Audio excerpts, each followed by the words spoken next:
Isang araw paggising mo, 30 ka na. Samantalang parang kahapon lang ay 20 ka. At hindi mo masabi paano dumaan ang isang dekada ng ganun-ganun lang. Ang tanging masasabi mo ay parang kailan lang. Pakiramdam mo wala naman nagbago, pero patuloy kang naninibago sa kalagayan mo. Unti-unti mong naiisip ang mga pangaral ng mga magulang mong tugma sa kinaroroonan mo ngayon. Lahat ng kahapon ay aral sa buhay mo.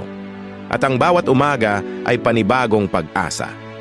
Kaya huwag kalimutang i-enjoy ang buhay habang itinatama mo ang mga bagay kung saan ka sumablay at unti-unting lasapin ang success na meron ka.